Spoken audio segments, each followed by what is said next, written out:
Saudara dan saudari terkasih, Injil kita pada hari ini diambil dari Injil Lukas bab 18 ayat 1 sampai 8. Pada suatu ketika, Yesus menceritakan suatu perumpamaan kepada mereka untuk menjelaskan bahwa mereka harus selalu berdoa dengan tidak jemu-jemu.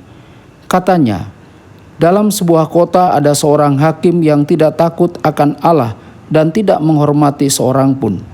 Dan di kota itu ada seorang janda yang selalu datang kepada hakim itu dan berkata, "Belalah aku terhadap lawanku."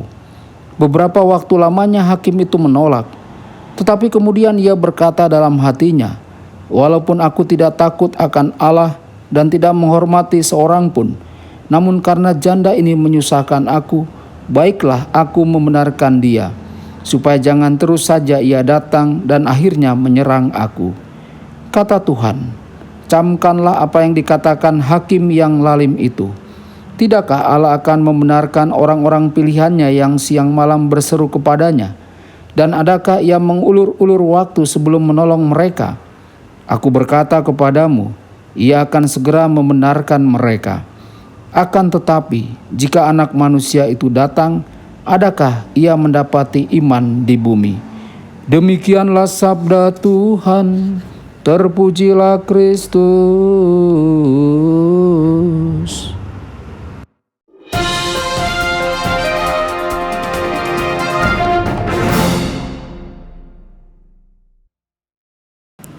Saudara dan saudari terkasih, jumpa lagi dengan saya Romo Tedens dalam saluran Warta Kabar Sukacita. Semoga Anda semua dimanapun berada senantiasa selalu sehat dan senantiasa berbahagia. Saudara dan saudari, Injil Lukas dikenal sebagai Injil doa. Kita melihat Yesus berdoa dalam Injil Lukas lebih banyak dari Injil lainnya. Yesus memberikan lebih banyak pengajaran tentang doa. Hari ini Yesus mengisahkan sebuah perumpamaan yang berisikan ketekunan. Yesus menyampaikan kepada para muridnya sebuah perumpamaan tentang perlunya mereka berdoa senantiasa tanpa menjadi lelah. Perumpamaan Injil kali ini menampilkan seorang hakim yang lalim, yang tidak takut akan Tuhan maupun sesamanya. Injil kali ini juga menampilkan seorang janda, mungkin orang yang paling tidak berdaya, paling menyedihkan, dan paling tidak dikasihani dalam masyarakat pada masa itu. Dia telah kehilangan suaminya, menikah kembali tidaklah mungkin. Janda ini telah kehilangan dukungan dari keluarganya sendiri dan keluarga suaminya, serta tidak ada lagi tempat untuk bersandar baginya. Saudara dan saudari terkasih, janda ini tidak memiliki kuasa atau uang untuk menyuap, namun dia gigih dan tidak menyerah. Akhirnya hakim itu memutuskan untuk mendukung janda itu demi ketenangan dirinya sendiri dari desakan janda itu. Saudara dan saudari terkasih, seorang hakim yang korup dan kejam dapat dipengaruhi oleh seorang janda yang tidak berdaya.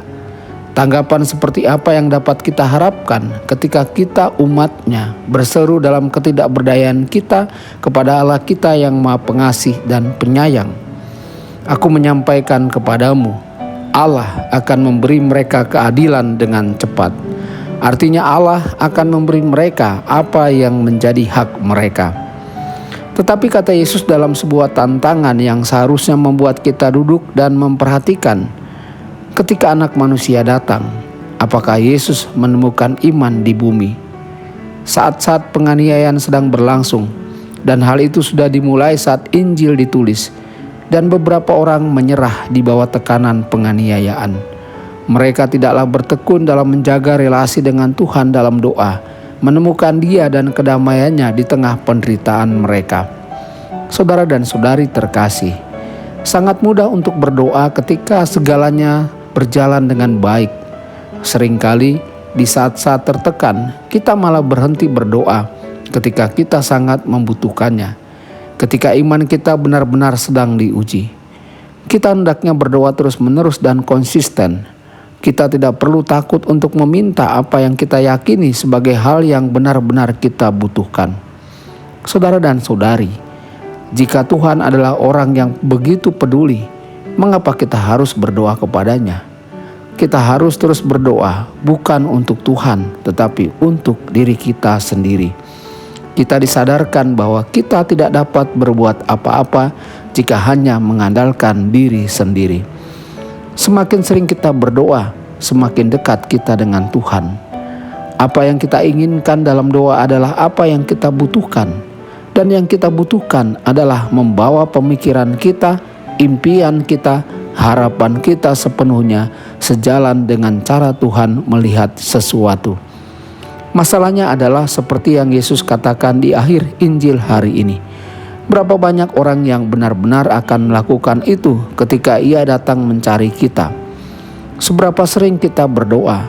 Seberapa konsisten kita bertanya? Apa yang kita minta? Apa yang sebenarnya kita inginkan? Apakah kita membedakan antara apa yang kita inginkan dan apa yang benar-benar kita butuhkan? Dan apakah kita benar-benar memiliki iman dan kepercayaan akan pemeliharaan kasih Allah? Saudara dan saudari terkasih, ada interpretasi lain dari Injil hari ini. Ketika kita membaca perumpamaan tentang ketekunan ini, kita biasanya memikirkannya dalam istilah ini: Allah adalah hakim dan kita adalah janda. Hal ini berarti kita harus bertekun dalam mengganggu Tuhan sampai kebutuhan kita terpenuhi. Tetapi apa yang terjadi jika kita membalikannya dan mengatakan bahwa kita adalah hakimnya dan Tuhan adalah jandanya? Dalam beberapa hal, interpretasi ini lebih masuk akal. Kita seperti hakim, pada dasarnya tidak adil. Terkadang kita juga tidak takut akan Tuhan, yaitu kita tidak membiarkan Tuhan mengajar kita untuk menjadi baik. Demikian pula seperti hakim, kita tetap menolak untuk mendengarkan tangisan orang miskin di sekitar kita. Tetapi Tuhan adalah janda yang gigih yang tidak akan pergi. Tuhan terus-menerus mendesak kita, menolak untuk berkata tidak bagi kita yang dicintainya. Tuhan akan bertahan sampai kita berbuat kasih. Saudara dan saudari terkasih, dalam kitab Kejadian kita mengetahui bahwa kita diciptakan menurut gambar dan rupa Allah. Marilah kita berdoa, ya Tuhan, jadikanlah kami serupa denganmu. Tuhan Yesus memberkati dan menyertai Anda semua. Sabda Allah adalah kebenaran. Sabda Allah adalah kehidupan. Mari kita mencintainya, mari kita menghayatinya, ya Tuhan.